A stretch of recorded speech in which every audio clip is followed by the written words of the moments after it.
என் பெயர் மு. சன்சிகா. நான் 7ஆம் வகுப்பு ஆ பிரிவில் படிக்கின்றேன். காமராஜர் பிறந்த நாளில் அவரை பற்றி பேச வந்துள்ளேன். தாய்ப்பிள்ளை உறவம்மா, உனக்கும் எனக்கும் தாயே, என் தாய் தமிழ் மொழியே, உனக்கு என் முதல் வணக்கம். அறிவு சார்ந்த என் ஆசிரியர் பெருமக்களே, என் கரம் கூப்பி அடுத்த வணக்கம் உங்களுக்கு. வயிற்றுக்கு சோழல் வேண்டும் அம்மா, இங்கு வாழும் மக்களுக்கு. வயிற்று பல கல்வி தந்து இப்பானை உயிர்த்தல் வேண்டும் என்று பாரதியின் கனவை நினைவாக்கிய கருப்பு காந்தி என அழைக்கப்படும் கர்மவீரர் காமராஜர் பிறந்த நாளில் அவரை பற்றி பேச வந்துள்ளேன். பெருந்தலைவர் என்பார், படிக்காத மேதை என்பார், கிங் மேக்கர் என்பார், ஏழை பங்காளர் என்பார். இத்தனையும் தனித்தனியாக சில நேரம் மற்றும் நெஞ்சத்து அன்பாலே கொஞ்சம் தமிழாலே அழைப்பார் கருப்பு காந்தி என்று. யார் அந்த கருப்பு காந்தி? காலம் கடந்து ஒவ்வொரு உள்ளங்களிலும் வாழும் உத்தமர் கர்மவீரர் காமராஜரே அந்த காந்தி.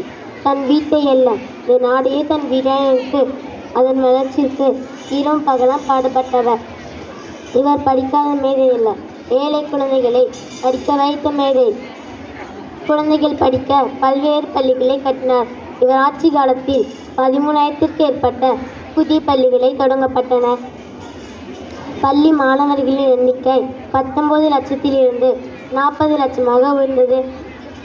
நீரென்று அமையாத இவ்வுலகம் என்னும் வள்ளுவரின் வாக்கிற்கேற்பட்ட நீரை சேகரிக்க 9 புதிய வலுவான அணைகளை கட்டிய நீர் மேலாண்மையை கொண்டு வந்தார்.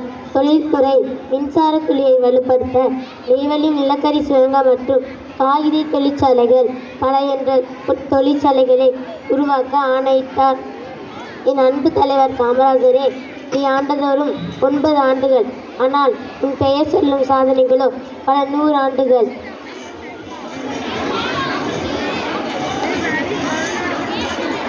நாட்டை வழிப்படுத்திய இவர் தன் சிறு வயதிலேயே தன் தந்தையை இழந்து வறுமையில் பள்ளிக்கு செல்லாமல் வேலைக்கு சென்றார்.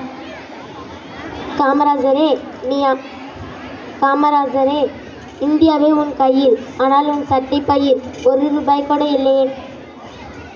76 ஆண்டு ஆட்சியில் உம்மை போல் வருவதில்லையே. மீண்டும் நீ மறுபிறப்பு எடுப்பாரா என்னும் எங்களுள் பல 100 கோடி பேரில் நானும் ஒருத்தி என கூறி வணங்குகின்றேன். எனக்கு பேச வாய்ப்பு அளித்த என் ஆசிரியர் பெருமக்களுக்கும் உங்களுக்கும் நன்றி கூறி வணக்கம் சொல்கிறேன்.